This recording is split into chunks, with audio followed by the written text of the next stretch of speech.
Inside the Kosham Palace, President Ibrahim Traoré sat in his office late at night. He didn't need coffee. His eyes were wide open, his mind sharp like a blade. He could feel something was off. The silence was too perfect. The smiles in his meetings were too forced. That's when a small envelope arrived. No name, no stamp, just 4 words written in rushed handwriting. "Be careful, it's inside." Traoré opened it and found a piece of paper with a list of names, all from the military. Some he trusted. Some were even part of his inner team. But what was this? The next morning, he called Captain Zongo, the same young officer who helped uncover the spy months ago. "Zongo," he said, "I need you again." Quietly. No one must know, not even the generals. Zongo saluted. Yes, Mr. President Traoré handed him the list. "These names, follow them. Don't question. Just observe. We're walking into something big."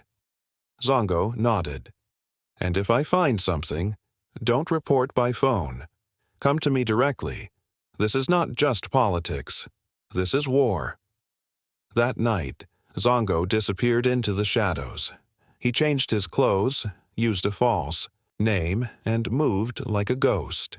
He didn't trust anyone, not even fellow officers.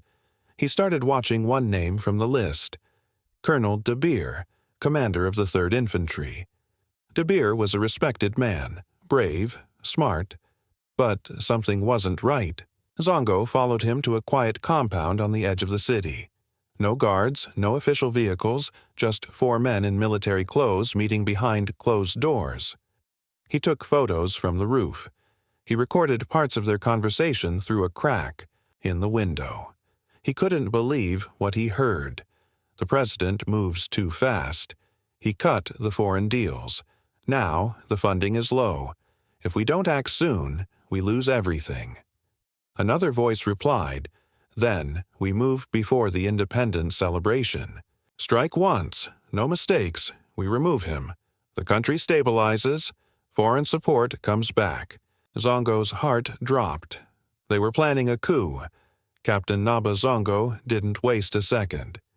He returned to the palace before sunrise, walking past guards who didn't know the storm he was carrying in his bag.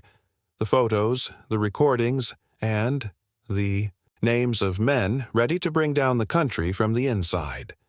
President Ibrahim Traoré was already awake, standing on the balcony, watching the dark sky turn gray. Zongo saluted, handed him the files, and said quietly, "It's real, sir. They're planning to remove you before the independence celebration. They've already picked a replacement." Traoré didn't flinch. He opened the file slowly, studied each face, and listened to the recorded voices like a hunter studying his prey. Then he said, "We don't panic. We prepare." He called a secret meeting, not in the palace, but in an abandoned command post outside the city. Only 5 people were invited. No phones, no communication. Not even his own guards knew where he was going. Inside that dusty old room, he laid out the evidence on a wooden table. "These men are not just rebels," he said. "They are trained officers. Some of them fought beside me. Some I shared meals with. And now they are planning to stab the country in the back." One general shook his head. "We can arrest them now." "No," Traoré replied. "If we move too early, we catch the foot soldiers.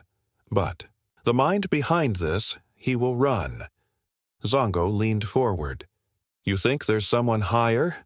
"I know there is," Traoré said. "Colonel De Beer is not smart enough to plan this alone. Someone else is pulling the strings."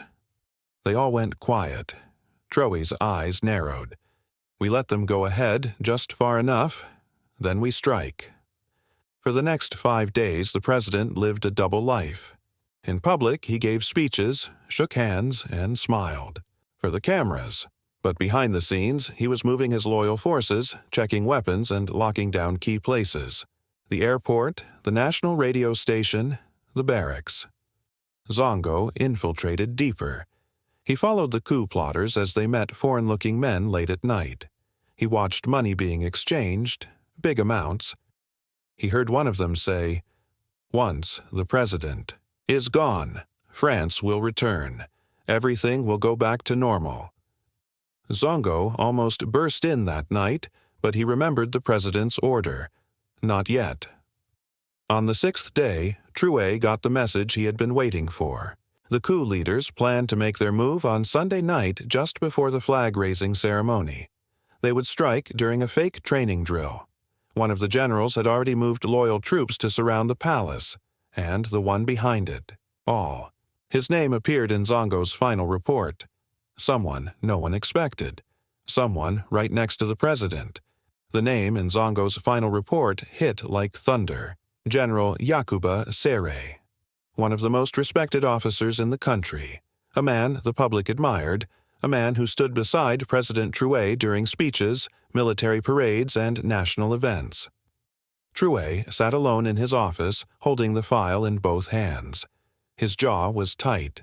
His eyes didn't blink. Of all people, Sere. They had shared a tent in battle, eaten from the same pot in the bush, fought side by side during the uprising. When Traoré rose to power, it was Sere who stood by him on the balcony, raising his fist to the crowd. Now, he was the one trying to tear it all down. The betrayal burned deep. Captain Zongo stood silently nearby, waiting. He could see the weight in the president's eyes. But Traoré didn't break. He didn't speak with emotion. He stood up and said, "Prepare for Operation Storm Night." That evening, inside the underground war room, the trusted team gathered. A full map of Ouagadougou was spread on the table.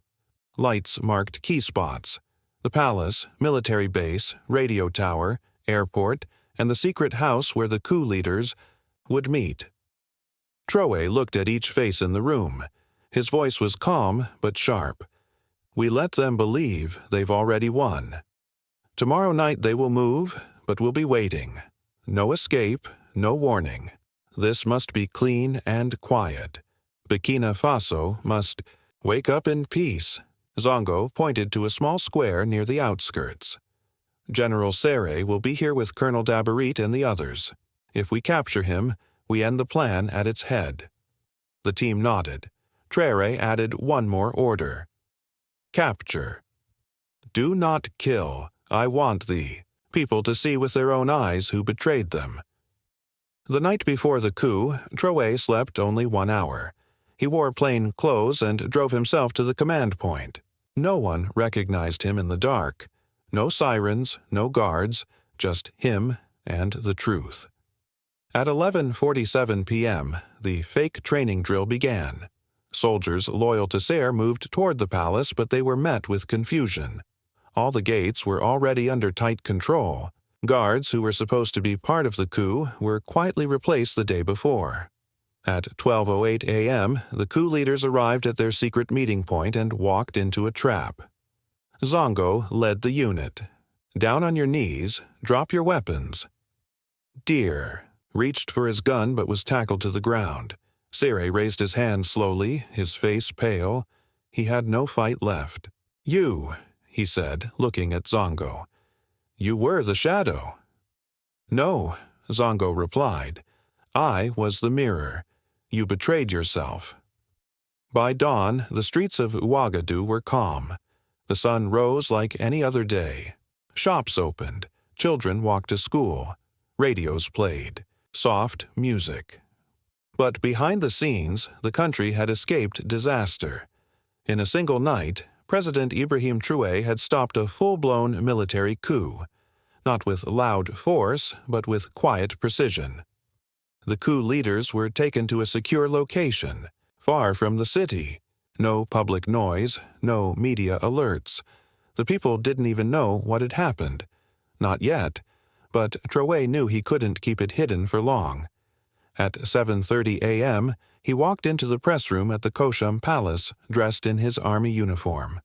No suit, no ceremony. His face was calm but serious. Cameras flashed. Journalists sat up straighter. He spoke slowly. "Last night, your country was almost taken from you," he began. A small group of men, trained, armed, and dressed like patriots, tried to undo everything we've built. The room went silent. They didn't come from outside, he said. They came from within, from our own ranks, from people who smiled at us during the day but plotted our downfall at night. He paused. But they forgot one thing. Burkina Faso is not for sale. Not to old powers, not to money, not to fear. A few reporters had tears in their eyes. Some were frozen in shock. Those behind this plot have been arrested. They will face justice, not because we seek revenge, but because we must protect truth. We must protect the people. Outside, the crowd was growing. People had begun to hear. Whispers turned into questions. Questions turned into anger. Then came cheers. Traoré ended his speech with one powerful line. "You cannot kill a tree that has roots in the people. I serve the people. I stand with the people and I will fall with the people. But I will never fall for the enemy." That day, across social media, images of the president standing firm went viral. No one expected such calm leadership. No one expected the president to be 10 steps ahead. In the afternoon, he visited the army headquarters and spoke to the loyal soldiers. "You held the line," he told them. "You didn't join the darkness. And, because of that, the light still shines." He gave each of them a small pin, the symbol of the revolution, a black star on red. These men tried to use your uniforms to betray your country, but today, your uniform stands for courage. Meanwhile, the people had just one question on their lips.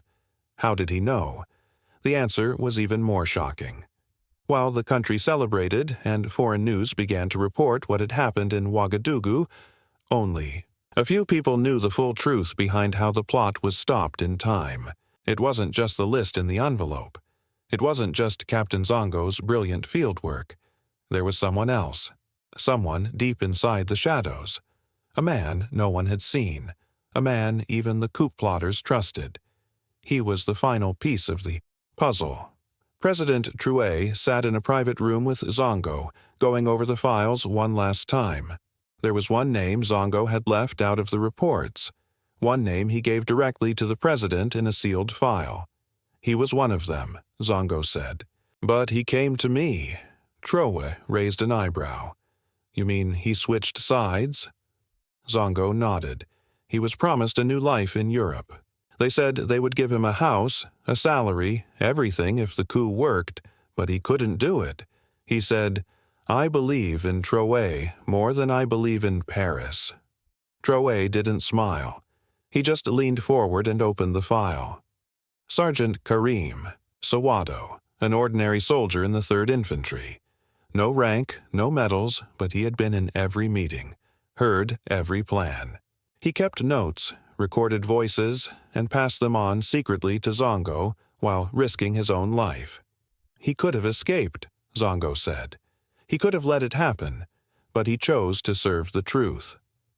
Traoré nodded slowly. "Bring him to me." That evening, the young sergeant entered the president's office nervously.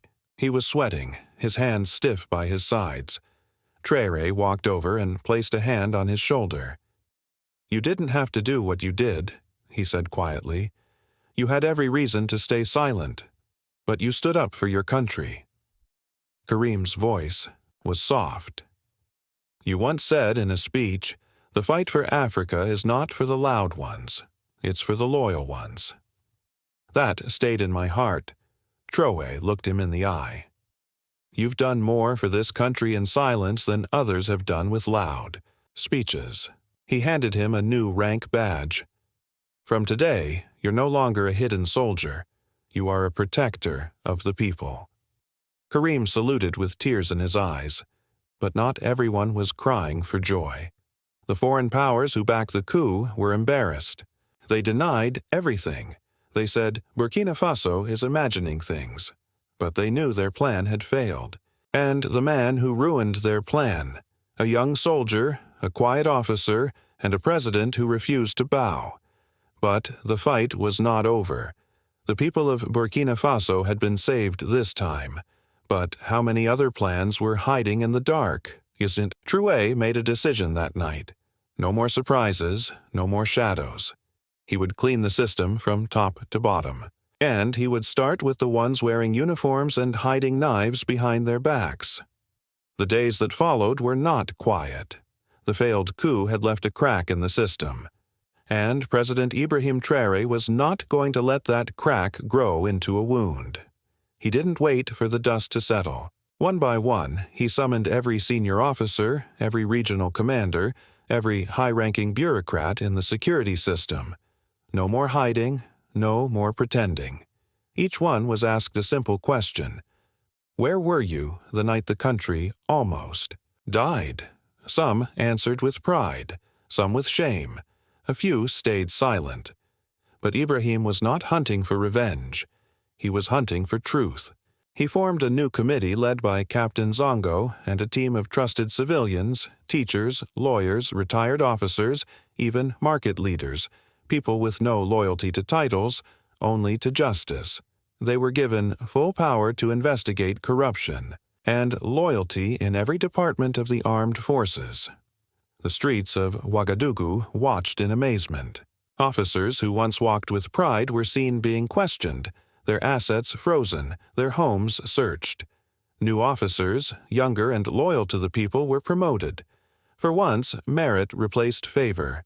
But the boldest move came 10 days later. Traoré walked into the National Defense Council, a room filled with powerful men who had ruled from behind desks for years. Some looked nervous, some looked angry. He stood at the center, his voice strong. I was almost killed because some of you value power more than the people. That ends today. He pulled a document from his coat and placed it on the table. This is a full reformation plan. Military salaries will be public. Promotion must go through citizen review. And no foreign link will be allowed unless approved by this nation's heart, its people. A few generals stood up. One tried to object. Traoré cut him off. If you have a problem, the door is open. You can walk out and find a job in France. But in Burkina Faso, we are done being servants. One by one, the old wolves left and the new lions entered. Meanwhile, the people were watching closely. Every day, the radio told them another corrupt official had been removed. Every week, they saw new young leaders from their own villages taking positions of power. For once, they saw a government that didn't just speak of justice, it acted on it. But Traoré was still not finished. In a surprise visit, he went to a military training camp and gathered young cadets. No media, no cameras, just him and the next generation. He told them, your weapon is not your gun, it's your loyalty. The future of Africa depends on men and women who do not bend when offered money. Stay poor with honor, and you will die rich, in respect. The cadets rose and shouted in unison for the people, for Burkina Faso. That night, Ibrahim Traoré returned to the palace. He stood alone looking out at the quiet city lights. He had stopped a coup, exposed traitors, rebuilt the military, and reminded the world that leadership is not about fear. It's about courage. He wasn't looking for applause. He wasn't chasing power. He was just doing what was right. And the people, they weren't just proud. They were awake. Because now they knew if anyone tried to sell the country again, they would have to face the lion.